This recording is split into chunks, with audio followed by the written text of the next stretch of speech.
Welcome, SPJ, DC chapter. We're so glad that you're here and took the tour, and now we're going to tell you a little bit more about WTOP, maybe a lot more. There's a lot going on here that takes a lot of people. It's sort of like the duck story, you know, where the duck is going smoothly along the water, but it's paddling like crazy underneath the water, and that's what happens here. Hopefully, when you listen, everything sounds really smooth and all together, but there's a lot going on behind the scenes. So I'm just going to start off with a description of the station, and I think it was done really well because we just received World Radio Day award last week.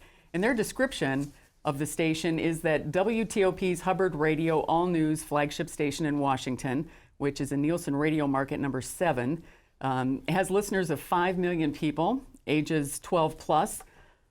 The city is a globally important national capital and a vibrant local media market with crowded suburbs and a city government and 2 state governments to cover, a severe traffic situation, variable weather, and a vibrant pro and college sports environment. WTOP is one of the most recognizable media brands in the city and also the top earning commercial station, not only in Washington, but in the country. So that just gives you a little overview of the station. So since you had the tour, we are going to start down at that end with Brian Oliger, who is WTOP's Technical Operations Manager, overseeing newsroom technology, communications, emergency preparedness, and our big move into this space a year ago. So Brian, SPJ's Kathy Burns, who got the ball rolling on this, asked when discussing a tour of our new studios, just what is state-of-the-art?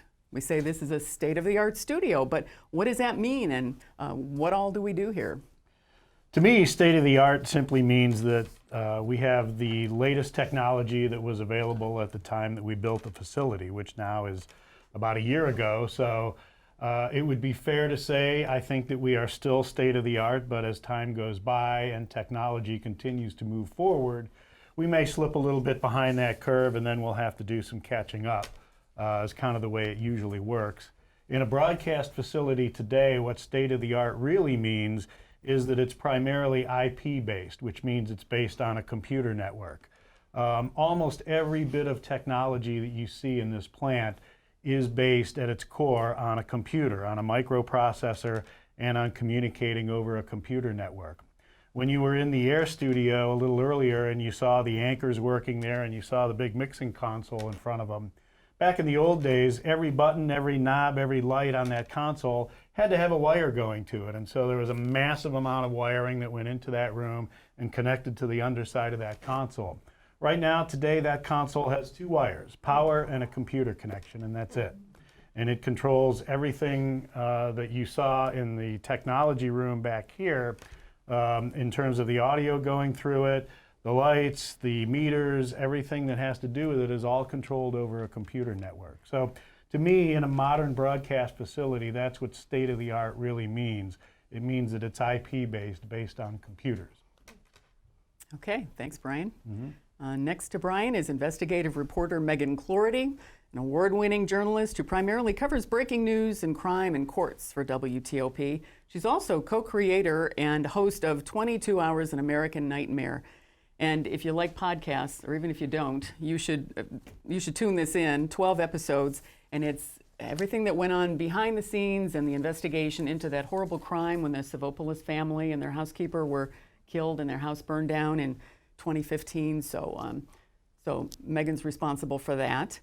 But maybe more on that later if you'd like to talk to her about that. But let's start out, Megan, explaining once a reporter goes out to cover a story for WTOP, what all do you have to do? It's more than what we just hear on the radio. Yes, it's more than just voicing. My job's very similar to Brian's. No, I'm kidding. We've nothing in common at all in our jobs. Basically, every day I come in and it's our jobs as reporters to pitch a story, but often we are responding to breaking news, or we come in and something's, get out the door, we need you to go cover this. So usually, I'm just going to use today, for example. I got in and we learned that a Virginia lawmaker had made a speech on the floor talking about how an armed man showed up to his house this morning, or on Saturday rather, with an assault rifle just standing outside his kitchen window because he was one of the proponents of the now failed Virginia ban on assault weapons legislation. And so it was sort of like, okay, this happened on Saturday, but then he spoke on the floor yesterday, so I have to figure out, did that actually happen, and call police. I have to figure out if this lawmaker is telling his story, called his office, found his whole speech online. And then I actually talked to the Commonwealth's attorney for Alexandria to see if they were planning on filing charges against this person or if there were any, charges pending. So all of it is collecting. And then once I get sound, get interviews, I log all of those interviews, write my stories, communicate with my editors to see that, this is what I have, where do you want it? And they tell me when I'm booked, depending on where I am in the hour. I plan on whether my hair is on fire or whether I have a little time to actually, write it. And then if I'm not going live, if it's not a breaking news situation, I'll then write it, go on tape, record 2 headlines, and and then start tweeting about it. And then start the whole process over again, because as you guys know, we do 2 versions of every story. So I do that twice a day because I have a story. I'm an afternoon reporter. So usually I have my first story airs in the afternoon drive, and then my next story will air in the morning drive. So I leave it for the editors that come in the wee hours of the morning, so they have something to put on the air. So. But there's also writing for the web too, and pictures and video. Yes, how could I forget? Yes. So usually in between those versions, once I've written, I have my sources, I have my interviews, and I know kind of how to put the story together. Then I'll write it for the web. And I actually am one of the few reporters who can write in the CMS, so I get into the back end of the CMS, write my story AP style, which you kind of have to click your brain off of broadcast style and go to AP style and then back. But then I send it to them, and that also, the reporter's responsible also for trying to find any kind of visuals that the web might need, any numbers. I mean, we have only 40 seconds for our broadcast stories. Right, and I usually push that a little bit. But usually in the web stories, they want to flush out everything you have. So anything you can get, which is really nice sometimes and validating when you're frustrated that you can't get every detail in the broadcast story, that you can sort of fill it out in the web story. So 2 web stories and 2 stories a day, 2 versions of each. Yeah, so it's a lot more than what you just hear. Well, Sean, we're going to skip you just for a second since we're talking about assigning stories. Oh my. And go to Julia. Thought I had a whole nother person. Julia Ziegler is our Director of News and Programming just since December. She's new in charge of the newsroom, but this is sort of like a Cinderella story, or dreams do come true, right? Because you were an intern in 2002, right? 2002. Worked your way up through all kinds of different positions to now be in charge of the whole operation. Yeah. So how do you and your news managers decide what to cover each day, given that we have to cover Virginia, Maryland, the district, and the federal government? There's a lot to that. We, on its surface, we have a meeting every day where the news managers get together and we collaborate on stories. But before we're all here, our first news manager comes in at she gets here between 6:30 and 7 a.m., but she's up at about 4 a.m. and she's listening to what we have. She's already in communication with the reporters that are on that morning and seeing what they're working on currently. And so she's thinking about what are the top stories of the day? What are going to be the stories that are driving? If there's breaking news, who is on those stories, right? And kind of assigning them right away. If there's not breaking news, what else is happening? What events are happening today that we need to potentially cover? And then if a reporter comes to us and says, hey, I have an enterprise story idea, do we have enough resources to let them work on that? So there's a lot of things that go into these decisions. So she comes in the morning, and then our assignments manager, we have someone who is specifically responsible for all the nuts and bolts of assignments and actually giving assignments to reporters. That person's in by about 7 a.m. and they're collaborating with our news director, our AM news director, who was the one who was up at 4 a.m. And then I come in next, and that's when we have our big morning meeting. And so based on all the information that they've collected throughout the morning, all of whatever has happened over the last few hours, we sit in a room and we decide who's going to do what. But it really does depend on, the day, we sit in the room at 9 a.m. and by 10 a.m. that entire plan could be out the window. You have one breaking news story and you may be pulling 3 reporters to cover that story. So it's organic. and it changes throughout the day. And one of the things that I say about my job is that every day is different, which is something that I love. So we come in, we think we have a plan, we're looking at breaking news, we're looking at what events are happening that day, we're talking to our reporters about what they might be working on, because at the same time that all these other things are going on, they're out there making calls to their sources, they're working on stories on the side, they're seeing things on their way into work even, and like, hey, there's this thing happening down in Alexandria, do we need to cover that? And if that's the case, then we redirect. And then throughout the day, after that meeting and after we have what we think are our assignments, like I said, things keep changing. And then we have another news director who comes in around 11 a.m. And again, all this team collectively is working towards making sure that we are covering the biggest stories of the day. Because at the end of the day, our mission is to make sure when you turn on the radio or when you go to our website or when you're following our social media, that you come there and you know what the top news of the day is. Local, national, international. You should come to us on any of our platforms and be able to walk away saying, I feel like I know every important thing that happened today or has happened today up until this point. Because that's the other thing. There are so many things that change throughout the day, little details that we get. Police call us back, and then we have more information to add to a story. So then Megan, maybe has to recut 3 times in a day. But yeah, it's a constantly evolving process. So it's definitely for people who can multitask and like change, and but it's fun. It's fun. Okay, thank you. So now from the assignments to it actually going on the air. Sean Anderson is our afternoon anchor from 2 to 7. He co-anchors with Hillary Howard. You've been here since 1995. 1995. And How Sean many and years is that, Sean? That will be 25 years that's a long this time. May. And Sean and I anchored together at AP Radio Network way back when. Yes. But anchoring for a radio network, and I have found out since I've been here, is very different from anchoring here.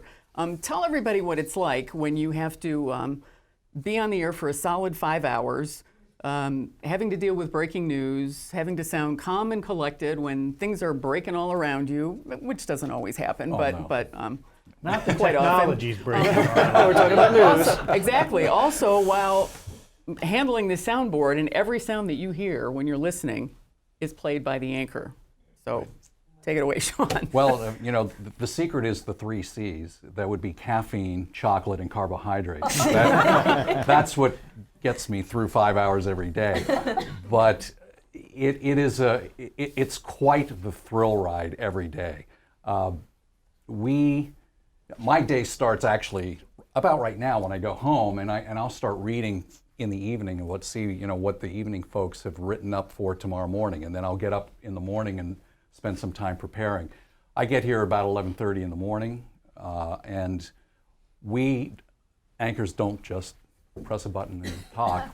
We write. On my shift, Hillary and I write some of the noon and the 1 o'clock for the midday anchors, and then in between that time, we will sit down with our editor, Mike Jakaitis, and Jared Roderman, our news director in the afternoon, and we'll talk about, okay, what's going on right now? Here's the assignments, as Julia says, at this moment. Here are the live shots, the interviews that we have planned. This is what we think we're going to do today. And in a perfect world, it all gets slotted in these nice little time slots, and we just sit down and calmly do it. It rarely happens that way on a daily basis. Usually something happens that upsets the apple cart, and we have to figure out something else. I look at my job, and I don't know if Hillary looks at it this way, but I look at my job as being similar to a quarterback on a football team or a point guard on a basketball team. My job is to get the ball to all the skill players. So I'm trying to get Megan on the air, and she says, I got a breaking story, I got a lot. Okay, take it. And I'll figure out, or Hillary will figure out, how much time we can, rob Peter to pay Paul on the other end. I consider what we do sort of akin to driving NASCAR on a World Cup ski slope every day, because you just never know. You're careening on, especially on breaking news days, and it's very fast. And you hear it on the radio. Traffic and weather on the 8s, sports at 15:45, and the money news at 25:55. And we're trying to hit the top of the hour, CBS, the bottom of the hour, updates, and so your life is ruled by minute, and so you're living in every moment of your day. You're just trying to adapt to whatever you have to do at that time.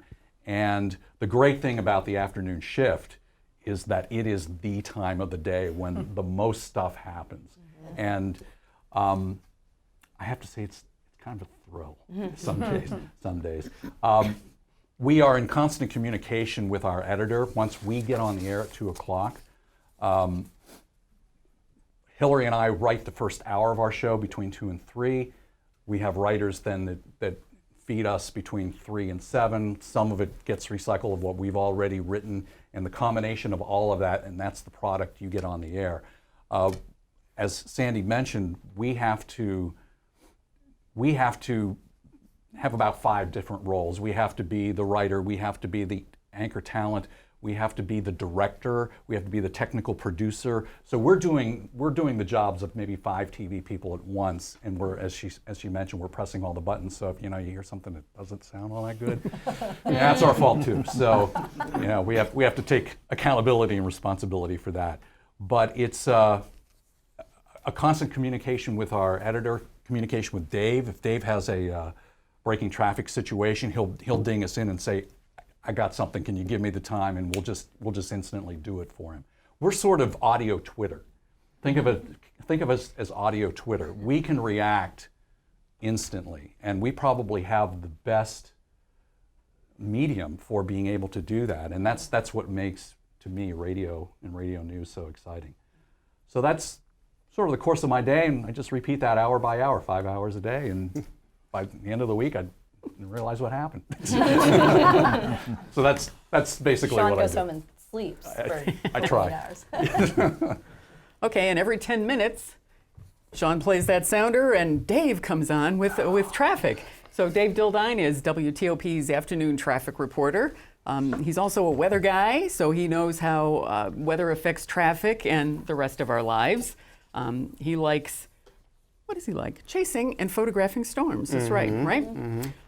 Traffic and weather, every 10 minutes on the 8s. I hope you all tune in. But Dave, I'm always impressed by how you and everybody else in that department does what you do. I mean, I know when I brought you into my group, into the traffic center, they were amazed that you weren't reading anything. You were just looking at the screens. It's all off the cuff. How do you keep all that in your head, all the streets, all the communities, all the different municipalities and the traffic problems that pop up? It's miraculous that we can get it done with our short deadlines that we're working with. And right off the bat, I should say that I'm really proud of the team we have, because we have something special. The room that you saw, our traffic center over there on that side of the building, is something unique to this region. In that room, when we are banging on all cylinders, we are more situationally aware of the traffic situation regionally than any other entity out there. And that's why people tune into our station for traffic information on the 8s, because they know time and time again they're getting relevant traffic guidance with perspective. That's often lacking when you get it from another source. And I'm not just talking about other media outlets, I'm talking about DOTs and other agencies that are often slow to react. EMS responders, their first priority is injuries at a crash. Police, they're doing paperwork. And DOTs, their performance level can range from fair to abysmal, and that's actually an understatement. And that's why we have a role. We see what we do in the traffic center here at WTOP as a public service, because for as long as some of the agencies are languishing, and at least dissemination of traffic information for people who are stuck in miserable delays on our area highways, we have a place in this community. We have a role to serve, and we take our job really seriously. We know that we have expertise that goes a long way. Sean, Megan, you've talked a lot about the deadlines that you're working under. Our deadlines are compressed even more so. We have 0 to 10, maybe 15 minutes to work with, to triage information, to get to the bottom of whatever is going on. And oftentimes, we pride ourselves on being the first ones to know something about an accident before police arrive, before paramedics get on scene. We will be the ones on the 8s talking about that. In those precious moments, as an incident occurs on the Beltway or on 95, when the backup is just beginning to build, we can tell you it's there. You can decide if you want to avoid it. And increasingly, what we're turning to is the what and the why, to give you even more background on what's going on and if it might be worth getting away from. So it's not just a crash. It might be a hazmat situation. It might be a downed tree. Maybe it's a tulip poplar. I don't know. Maybe that matters to you. But the more detail you have to work with, the more informed you are. And we see that as important because we see that information lacking on other platforms, on navigation apps. We can't take you turn by turn. We can't take everyone in our listening audience onto their alternate route. We can suggest a few. Ultimately, it's up to them. But what we can give you is the perspective. Often I liken what we do in the traffic center to breaking news all the time. The weather analogy actually would be a tornado outbreak or a severe thunderstorm outbreak. There are short fuse weather warnings that are expiring, being extended. These communities are now impacted. Seek shelter here. You guys are in the clear, and it's changing minute by minute and second by second. It's incredibly difficult to react. Honestly, it's tiring, but it's also fulfilling because we know we are filling a role in this community and we're filling a void that exists. And as long as that void exists, we will keep doing what we do. Again, I'm really proud of the team we have. We have 3 people working in the morning rush hour and the afternoon rush hour, a digital person solely devoted to feeding our app and doing Twitter and social media. One on-air person for 5 hours, another for 4, and then another for the afternoon drive at 5, and then an overnighter as well. But we're 24/7, 365. It's 366 this year. But How much do you rely on people calling in tips and information to you? And we get and I'm glad you asked, because our best source of information is our listeners, is our callers, who are the first responders. They're the first people on the scene of these incidents that happen, and there are so many all the time, all over the place. You would not believe how many crashes go unreported, even to police. They might be minor. Oftentimes the DOTs have a hard time getting their highway help trucks there because they're trying to figure out where they are. We already know where they are. And we can help you. With more advance notice, we can help listeners, drivers, and the traveling public in the DC area vector around these daily traffic hurdles. And again, I'm super proud of the work that we do. It's not a perfect operation. Often, again, it's breaking news, and we're doing the best we can, triaging the enormous amount of accidents and mishaps that happen all over the place. But again, I think we do it well. I think we do it famously. And again, I'm really happy to be a part of this team and honestly serving the community. One of the things I'll just add real quick, it really is a mission. What Dave was just talking about there in traffic is how we view everything we do, whether it's news, traffic, or weather. Our mission when we come to work every day is to serve the community, is to get people information, whether it be on the biggest news stories of the day or life-saving information like weather information.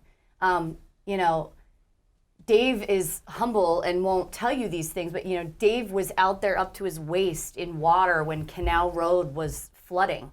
For us, telling people what is going on and being able to bring them that information up to the minute and second by second saves lives sometimes. And I know everybody up here on this stage lives that and believes that every day. It really, really is a mission-driven organization. It's why we get up in the morning and why, we don't sleep and why, because we love what we do and we love serving this community.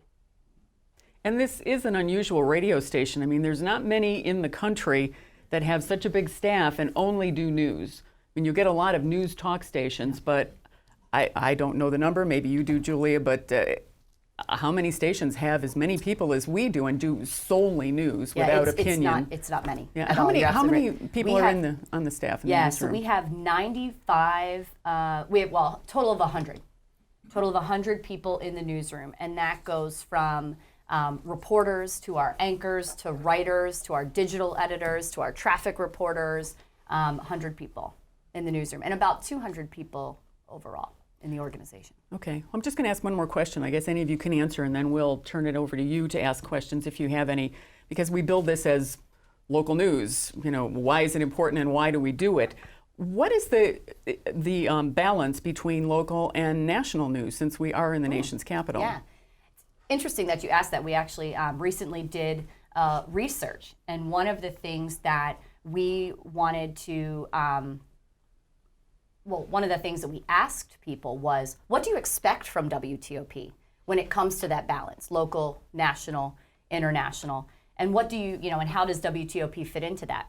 And they told us that they expected about 50% local news, about 30% national, and about 20% international. And then when we asked them that follow-up question of, does WTOP, what do you think WTOP does? Like, how does WTOP fit into that? It was the exact same. And then when we did our own audit of our product, we felt like we were dead on in what we were delivering. That 50% local, 30% national, and 20% international. But on any given day, it can be different, right? Because one day, the biggest story may be a local story, and we are, on that all day long. And another day, it might be something on the national side of things. It might be a political story. It might be, might be something happening overseas. It really depends. But as I said earlier, our goal at any given time is to deliver the biggest stories of the day, the top stories of the day. Okay, now if anybody has any questions, we'd be happy to try and answer them. Dave and Brian, this is for both of you. Dave, you mentioned while our group was in the traffic center that the cameras aren't always ideal, that they're not always pointed where you need them to be, and you're relying on all the different departments of transportation to do that. Have you ever thought about deploying your own network of cameras to the places where there's problems that would be helpful for you to have? The more cameras, the better. That would be outstanding. We have rolled around that idea. It's been done in the past. It's getting more and more expensive to acquire the real estate on rooftops. There are also, I think, legal hurdles and restricted space, more and more so in the federal city and the District of Columbia especially, where often, ironically actually, cameras are lacking. It's really difficult to see around the corners of buildings. And again, they don't often move the cameras even though they have them, unfortunately. At least the CCTV, the public access cameras, the ones we have access to. There are plenty of others, obviously, that we don't have access to. We have thought about that. We've actually talked about it fairly recently. Haven't further pursued it. I would love to pursue it because the more resources we have, the better. We're always needing more. As I said before, it's so difficult to nail down the specifics of even one incident. Especially when it first occurs. We're pulling a little morsel from a scanner, an initial dispatch that's unconfirmed. We're not going to report that yet, but we're pitting that against what we heard from one caller who may have got it a little backwards, but they saw what they saw and it was certainly relevant. And then we may also see maybe a pixelated image at the back of a traffic camera that hasn't been touched yet. It just happens to be facing the right direction. And maybe in the distance we put all of those things together and we find the answer every 10 minutes on the 8s for one of several incidents that we're working. So yes, the more cameras, the better. But this area is so big. Like where would you? We cover Chesapeake to the Shenandoah, Richmond to Baltimore. There's a lot of real estate, and there's some amazing camera technology with impressive zoom. But they only go so far, and they need to be manned in order to be most effective. We have talked about putting them at key locations or crash-prone stretches of highway, and like I said, I hope we pursue that in the future. That would help, but it would only go so far. Again, I can't say it enough. Our best source of information really is our callers. They will let us know. They will be quick to let us know when something first occurs, and if we're getting it right, we don't hear from them. If we're getting it wrong, we definitely hear from them to make the correction. Give them the number, Dave. Right. 866-304-WTOP. Okay. Thanks. I'm Peggy Orchowski. I do local national. I'm with the Georgetowner newspaper. I'm their senior reporter. And I also cover Congress for a national Hispanic magazine. So I have a couple of questions real quick. I was wondering, what do you mean two versions? What are they, and are they different lengths? How do you do your that's a constant thing with us, spend 5 hours a story and then write 300 words, right? Right, right. And then Sean said something about that this WTOP is the top revenue maker in the country. Is it ads? How do you how have you afforded this beautiful building? And then how do you cover Congress? Do you just use, AP or something, or do you spend WTOP resources to cover Congress? So. Yeah, we starting backwards. We have a correspondent, Mitchell Miller, who's on Capitol Hill. Mitchell Miller is our Capitol Hill correspondent, who's an excellent reporter. He's been doing just amazing reporting coverage for us during the impeachment trial and the votes and whatever Congress is doing. Looking for a local angle usually? Or? Sometimes. Again, depends on the story, because I think everybody was interested in impeachment. So in that case, it's going to be the national story that he's covering, right? But We were blessed on that day with Mitch because obviously we'll reach out to reporters and other organizations and interview them on the air because they have their own perspectives. But we were able every hour, every day during all the impeachment proceedings that we could go to Mitch on Capitol Hill and he could just instantly wrap up everything concisely. You might not have known every little detail. You'd have to go to the Post or read WTOP.com to get more of the detail.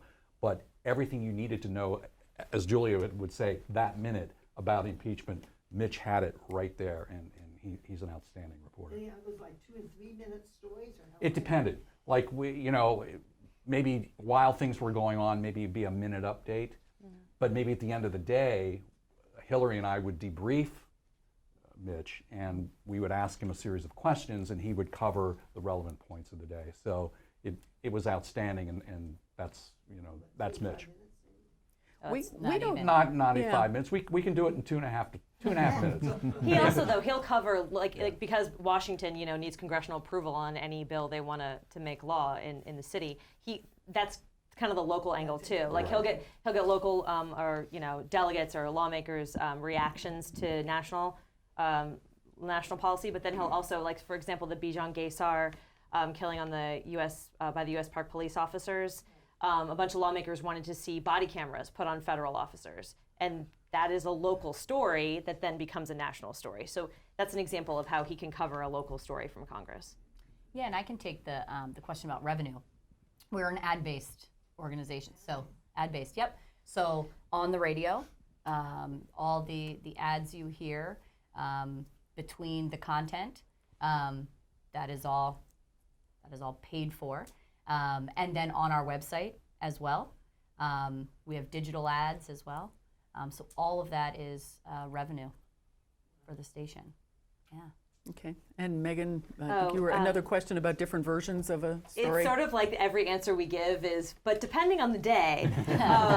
Usually, if like Sean says, if everything goes to plan, I have 40 seconds to do one story, and say I'm filing for the top of the 1 o'clock hour. I have 40 seconds, and then I have to write the anchor lead, which then they kind of tweak to their voice. And then I start on a second version of that story that will air in the 2 o'clock hour. So if you're listening from 1 to 2 o'clock, you may hear the same topic, but you're not hearing word for word the exact same story. And then once I file those, they kind of run, so then the 1 runs at 3 and the 2 runs at 4. And then once they're in, I start filing on my next stories. However, if I have a story that's really sound heavy or really rich or took us a long time to put together or is investigative, they'll give me more time for it. But more time is under 2 minutes, usually 90 seconds. Which is just, it's tough. So you have to really, but it really makes you a good writer because you have to be super concise. Yeah. And you have to, you're kind of like choosing little gems, when you're writing, you're writing to sound that's really gonna make your stories pop. So it makes you very choosy as to what gets on the air. There is a real trick to writing for broadcast. Writing for newspapers is one animal, writing for broadcast is another. Because like Megan just said, you have to pick just all the pertinent facts and make them sound, logical and in order and interesting, and it's talent. Yeah. One other thing I'll just really quick add on the revenue side. The ways in which, I kind of simplified it on the digital side when I said about the digital revenue. There are so many ways under that digital umbrella that we're making money these days. It's unreal what our sales department has done, even over the last few years. And our company, Hubbard, also started a digital marketing branch called 2060 Digital. And so we can work with clients and get their message, not just on WTOP.com, but we can spread their message across other websites, just across, the digital landscape. So there's so much that is going on in that digital world. It is amazing to see how much the revenue opportunities have grown over the last few years in different ways. Just, Peter Rosenstein, I wouldn't want to write the way you write. I write for the Washington Blade, and I write theater reviews for the Georgetown Dish, but I don't have to do it in 2 minutes. You talked about the difference between national and local, and how you looked at it internally. If you're writing a national news story, but you're interviewing Tim Kaine or local congresspeople, local senators, the mayor, the governor, do you consider that local or do you consider that national? Both, right? So, because you said you tried to split it up when you looked Yeah. at it, doing 50% local. Yeah. Well, we don't That's consciously that's do a win. that. Yeah. That's a win in both worlds. If you can do it on both. Yeah. Yeah. Okay, Yeah. thanks. Question?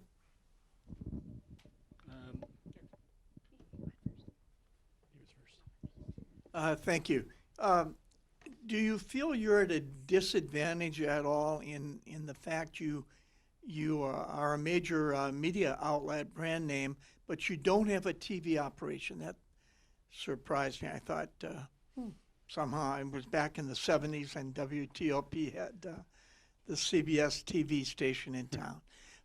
Do you feel that's a disadvantage to be part of the Hubbard empire, which is TV-based, satellite TV-based out of Minneapolis, St. Paul, and yet here in your highly competitive DC market, you don't have a TV outlet? Yeah, so Hubbard, Hubbard has a radio division, TV division, as you know, as you were saying, with the history of the satellite TV.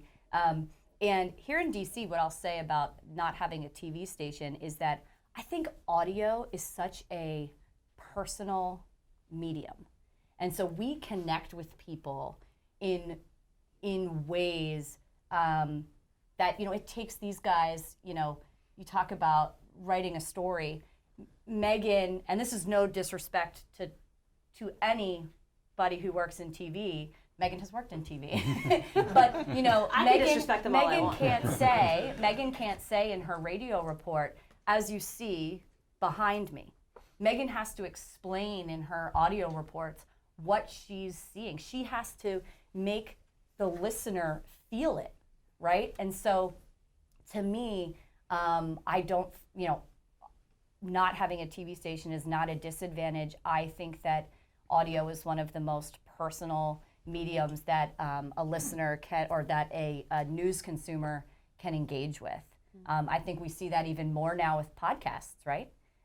One of the things that people say about podcasts is that the medium is just, it's just, you feel like you know the person, you feel like you know the host. And so for me, and I think, I won't speak for everyone on stage, but that to me is, that connection is something that's super special.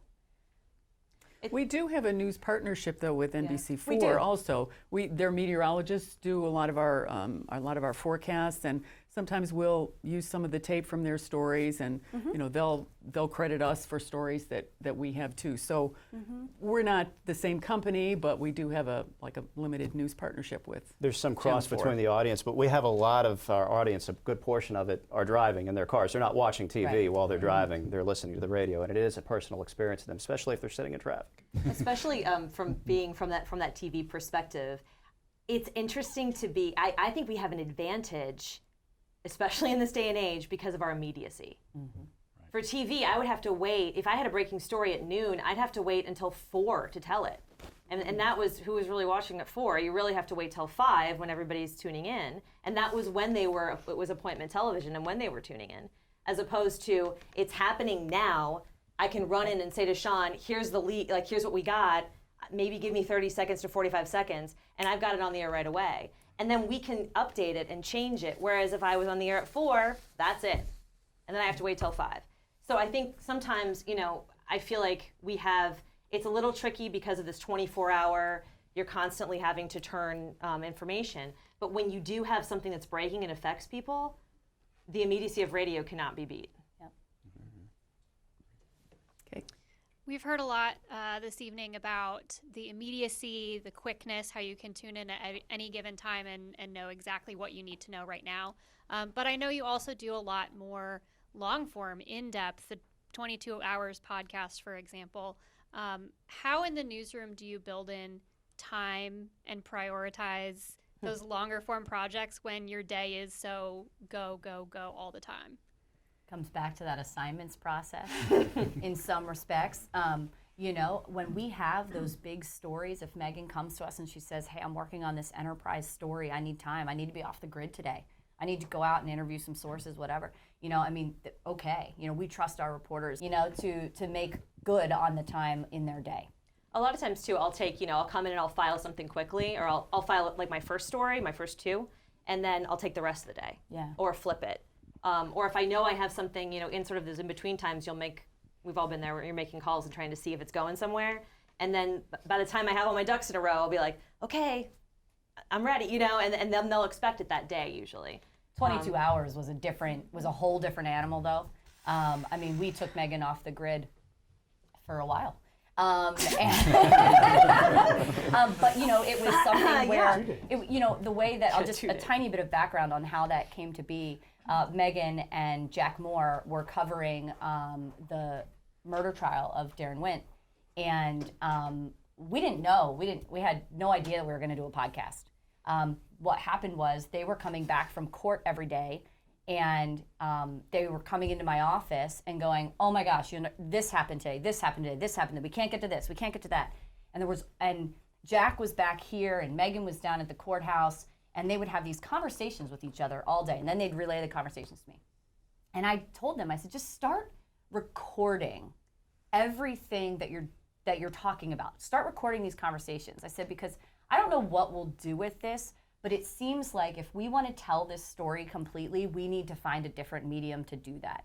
And you're being too humble. You said we should do a podcast, and Jack and I were like, we're not gonna do it. But we were recording because I would call like my hair on fire. I mean, I've said that twice now, but when court would break for 15 to 20 minutes for everyone else to grab a bite to eat and go to the bathroom, I'd have to file those two stories, grab a bite to eat and go to the bathroom, and then call Jack and see if I could relay to him what had happened that morning. Because he was back here writing the story for Web. So he would record it because I was talking, as I do, as you can tell, 1,000,000 miles an hour, and so he could go back and be like, wait, was it A-D-E-R or A-D-A-E-R? But that way he had the tangible version. And what we ended up having was like an audio diary of this trial every single day of it, which was not fun to log, incidentally, but because it was a 6-week trial. But it really provided, because when I was calling him, I wasn't like, that's right, Jack. Today, you were like, oh my God, guess what happened? You're talking to your friend. So it ended up kind of having some emotion to it. So once the trial ended, then that's when we sat down and we said, okay, if we were going to tell this story, what's the journalistic reason that we're going to tell this story? And we all decided as a group that, there was more to tell that we hadn't been able to tell on the radio or even in articles on the web. And so when we made that decision, then we decided that if we were, again, next step was, can we get some critical interviews that we need to get? And when we started to nail down a few interviews, family friends, eventually jurors, then we got to the point where we said, okay, it's we're either doing this or we're not. And we felt like we had enough to move forward and to tell that story in as complete a way as it's ever been told. And that's when we got to work. And then from there, the trial ended in October. Trial ended at the end of October. We finally decided in January that we had enough to do it. And then from about January to April, I'd say it was, they were doing interviews and things like that. And then they yanked me off the air. Yeah, and then from April to August, Megan and Jack were completely. But I think part of the reason we prioritized it too is because we knew the story we wanted to tell. We believed in it. We knew it was going to be good, just the way we were putting it together, because we were all on the same page with how we wanted it to turn out. But it was kind of launching TOP into this forum that we really hadn't. We kind of had dabbled in, but it wasn't necessarily. This was new ground for us. So I think that was part of the reason we prioritized it, because it was just like, let's do this if we're going to do it. Yeah, I remember being on the phone and when we were trying to make that final decision, and with some of our with managers and leadership, and someone saying, is it good? Do you think you have? Do you think? And I said, it's damn good, and I will stand behind it. I'm gonna get emotional about it because we went to number 2 on Apple, which is amazing. And she came in and she was like doing this, crying, and I'm like, Julia, we have episode 6 to get out. I walked in, I was bawling. I'm like, we're number 2 on Apple. And she looked at me. There was no emotion. She said, I have no time for your nonsense. And then I was crying because she wasn't excited. Right, exactly. I was like up to here. No, it was. You're right, though. I mean, it was such. In many different ways, it was just such an accomplishment. Yeah, it was. We'd never done anything like it. It's pretty phenomenal. Is it safe to say you'll do another? Oof. We'll see. We have. We have some ideas. I need some. We have some ideas. I think that you also can't. What we don't want to do is, it's kind of like Serial, when the first season of Serial came out, and then they had to decide on a second season. Like, anything we do, and this is important, from a brand perspective for us. And again, it's all about the community. Like, anything we do and we put our time and effort into, we want it to be the best that it can be. So on that front, we want to make sure that if we're going to do another topic or another story, that we're picking the right one, and that we're doing it for the right reasons. Well, and going back to SPJ, I mean, the reason it was good is because we were reporting it from day one. Yep. We were there every day in court, so I don't know if I could be comfortable doing something where I wasn't as plugged in. So that's not just going to pop up tomorrow. I mean, we'd have to find a project that was worthy of it. Mm-hmm. Did you try to get a sponsor for that, get revenue from that? Yeah, we did. We actually had, advertising in the podcast. We worked with Podcast One. So Podcast One is our national partner, our national podcast partner. We actually own, Hubbard owns part of Podcast One. And so the great sales team at Podcast One is who we collaborated with to sell advertising into the podcast. Another question? Yes, John Wentworth, pedestrians.org. Out in Montgomery County, pedestrians seem to be sort of a hot topic right now. How has the way you've covered pedestrians changed over the years, or has it? We mapped them. We found crash-prone corridors. You very well know Georgia Avenue is going to be one of them. Route 1 in both Laurel, College Park, and southern Fairfax County is another. So we pulled together as much data as we could. We made the best of it, and we hope that it affected maybe some decision making and maybe informed and educated some folks who maybe weren't being so safe, whether behind the wheel or on the sidewalk or outside of the crosswalk. So that's one of the ways where we've sort of taken a broader look at the bigger picture. Of course, day to day, we're talking about the collisions as they occur and as the details come in. Of course, that process starts in the traffic center. We get the initial dispatch. We talk about the unconfirmed dispatch crash. Then we'll talk about anything we know or we think we know in the traffic impacts. And then we hand it off to news, because if it's a big enough deal, it's going to be a big enough traffic story. It's going to be a big news story. Obviously, in Montgomery County, pedestrians are unfortunately a hot topic for the wrong reason. I actually just earlier this afternoon, a pedestrian was struck on Colesville Road at 2nd Street or near Wayne Avenue, but that was non-life-threatening, thankfully. So yes, the handoff from traffic to news happens usually over the course of an hour or two. We'll handle it for the first hour, and then if it rises to a certain level, we'll be making calls to PIOs to get as much information as we can. But as I said earlier, in traffic in the short term, the reason we don't make call downs in the traffic center is because there's one of two things are going to happen. Either we're going to talk to a police officer, a PIO, or somebody at a DOT. They're not going to know anything. They're not going to have anything for us. Or they're going to give us the wrong information. And that's why we usually just don't bother doing call downs unless it's something that's been in progress for a long period of time. Because they don't have the details and they don't want to say anything wrong if they can help it. So that's the tricky part with real-time traffic. Once we hand off to news, hopefully at some point there's a press release with some cursory information we can work with, and then we'll delve in from there. The bigger picture, of course, yielded some results over the course of several years with that statistic of 1 to 2 per week in the greater metro area. And that goes back, like Dave was saying, to mission, right? You know, we don't want to just report on a pedestrian fatality, you know, but if that same thing is happening at that same intersection time and time again, that's a problem. And we see that as part of our mission, right? We need to bring these things to light that are happening and connect the dots for people and make sure that we can see those trends in the region. So that's a big part of what we do too. Okay, one last question maybe? Oh, yeah, I have another after her. Hi. How often are you updating the content on your website?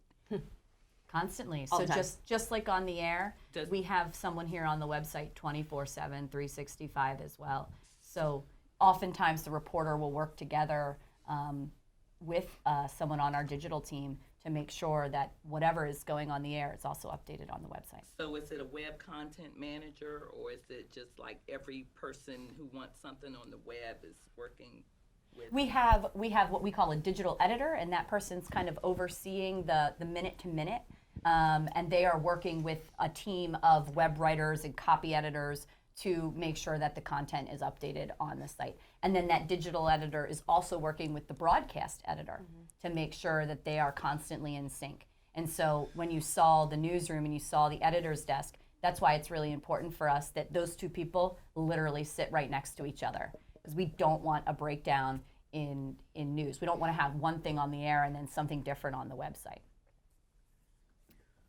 Okay, I have one question. I enjoy WTOP. You know, I get the notifications of the news on my phone. I have the app. I was a freelance reporter for a DC newspaper called the Northwest Courier, where I covered high school sports. I was laid off in December because the paper no longer covers sports, and I enjoy WTOP. And still, I've been looking for full-time jobs since I graduated from college 3 years ago with a communications degree with a concentration in journalism, and so I've been working like part-time jobs since and freelancing and doing freelance gigs. So what's your advice for someone like myself who is struggling to get a full-time job, and what would be your advice? And how is the working environment at WTOP? So 2 different questions there, right? The working environment, I love it. I think that obviously I started here as an intern and I haven't looked back since. So it's very collegial. People here, I think it has to be. Like when you are covering the kinds of things that we are covering on a day-to-day basis, it just brings people together.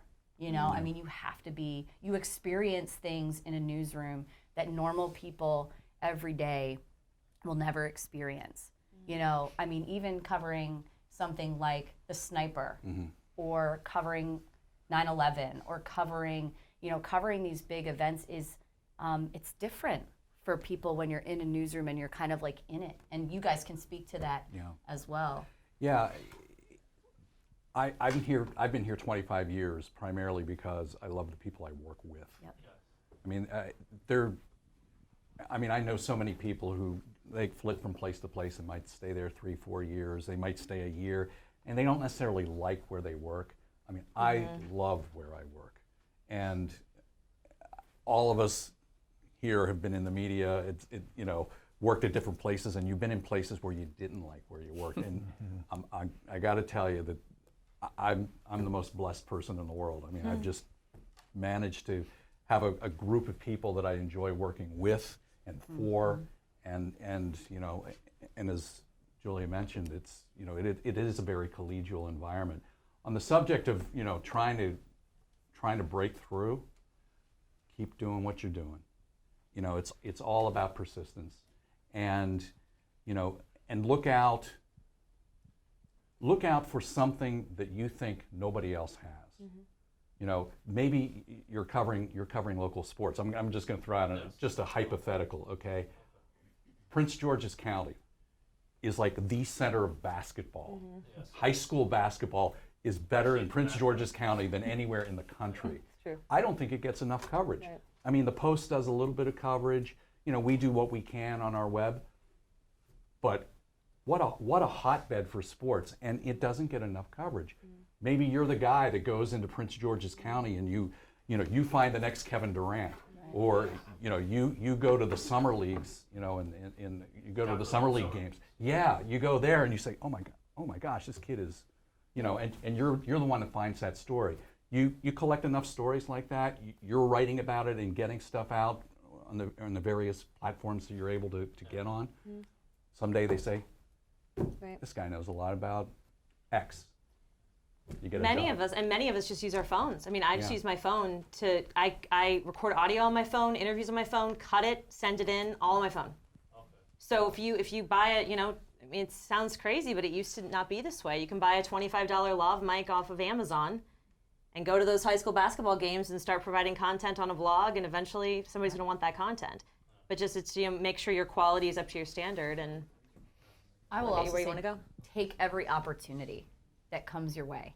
And know that this can be grueling. You can work crazy hours, but take every opportunity. When I started at WTOP, I interned that first year, and I came back and I said, okay, I'm graduating. I would love to work for your organization at the time, Jim Farley. And he sat me down and he said, well, I don't have full-time work for you. It'll be freelance, which means you're going to be covering for people on vacation and holidays and their sick days and all of that. You'll probably make about $20,000 a year. How does that sound? And I said, sign me up. I do not care. I do not care. Yes, Mr. Farley, you give me whatever you want to give me. Throw it my way, and I am going to perform for you. So I think that you have to know coming in to this crazy world that it's going to take a lot of hard work, and you're going to work those holidays, and you're going to work those weekends, and you're going to work those overnights. And if you're not okay with that, then I would say take a long, hard look and go, is this what I want to do? Because that's the reality of what we do. But it's because we love it. It is. Yes. So thank you, panel, very much. I know you've all given of your time here. We appreciate you all coming and showing interest in this because we do it for you. So thank you for coming. Thank you.